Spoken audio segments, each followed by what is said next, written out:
Loi du 25 février 1875 relative à l'organisation des pouvoirs publics. Article 1er. Le pouvoir législatif s'exerce par deux assemblées, la Chambre des députés et le Sénat. La Chambre des députés est nommée par le suffrage universel dans les conditions déterminées par la loi électorale. La composition, le mode de nomination et les attributions du Sénat seront réglés par une loi spéciale. Article 2. Le président de la République est élu à la majorité absolue des suffrages par le Sénat et par la Chambre des députés réunis en Assemblée nationale. Il est nommé pour 7 ans. Il est rééligible. Article 3. Le président de la République a l'initiative des lois concurremment avec les membres des deux chambres. Il promulgue les lois lorsqu'elles ont été votées par les deux chambres. Il en surveille et en assure l'exécution. Il a le droit de faire grâce. Les amnisties ne peuvent être accordées que par une loi. Il dispose de la force armée. Il nomme à tous les emplois civils et militaires. Il préside aux solennités nationales. Les envoyés, les ambassadeurs des puissances étrangères sont accrédités auprès de lui. Chacun des actes du président de la République doit être contresigné par un ministre. Article 5. Le président de la République peut, sur l'avis conforme du Sénat, dissoudre la Chambre des députés avant l'expiration légale de son mandat. En ce cas, les collèges électoraux sont convoqués pour de nouvelles élections dans le délai de 3 mois. Article 6. Les ministres sont solidairement responsables, devant les chambres, de la politique générale du gouvernement et individuellement de leurs actes personnels. Le président de la République n'est responsable que dans le cas de haute trahison. Article 8. Les chambres auront le droit, par délibération séparée, prise dans chacune à la majorité absolue des voix, soit spontanément, soit sur la demande du président de la République, de déclarer qu'il y a lieu de réviser les lois constitutionnelles. Après que chacune des deux chambres aura pris cette résolution, elles se réuniront en Assemblée nationale pour procéder à la révision. Les délibérations portant révision des lois constitutionnelles, en tout ou en partie, devront être prises à la majorité absolue des membres composant l'Assemblée nationale. Toutefois, pendant la durée des pouvoirs conférés par la loi du 20 novembre 1873 à Monsieur le maréchal de Mac-Mahon, cette révision ne peut avoir lieu que sur la proposition du président de la République. Loi du 24 février 1875 relative à l'organisation du Sénat.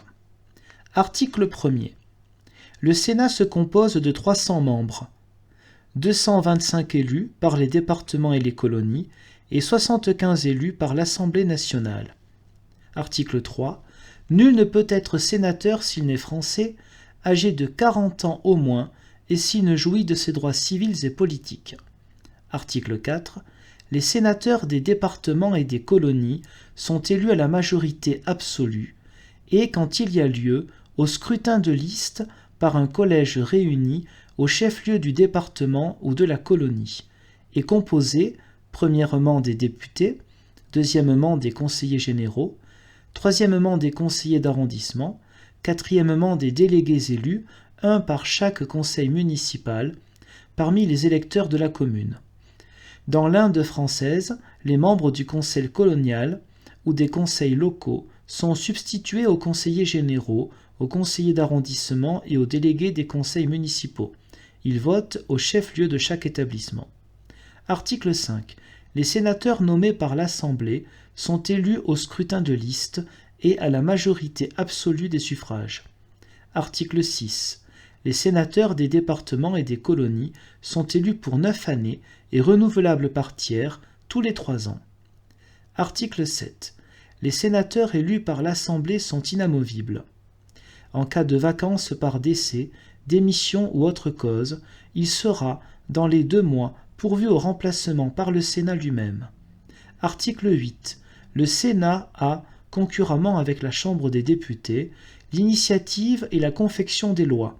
Toutefois, les lois de finances doivent être, en premier lieu, présentées à la Chambre des députés et votées par elle. Loi constitutionnelle du 16 juillet 1875 sur les rapports des pouvoirs publics. Article 1er.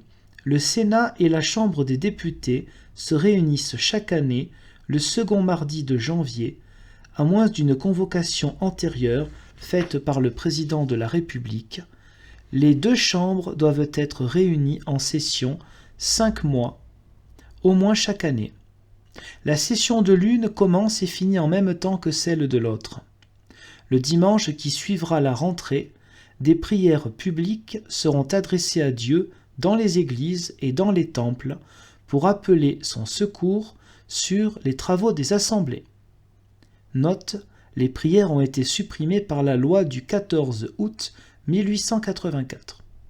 Article 6. Le président de la République communique avec les chambres par des messages qui sont lus à la tribune par un ministre.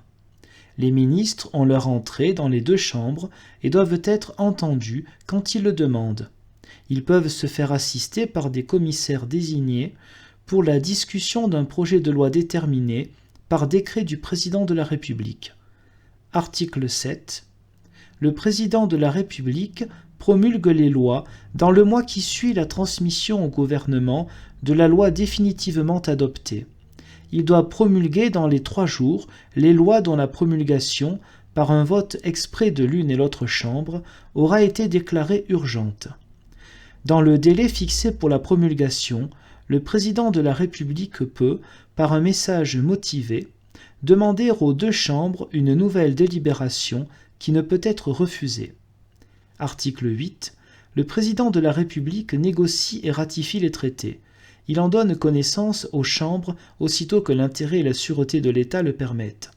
Les traités de paix, de commerce, les traités qui engagent les finances de l'État, ceux qui sont relatifs à l'état des personnes et aux droits de propriété des Français à l'étranger, ne sont définitifs qu'après avoir été votés par les 2 chambres.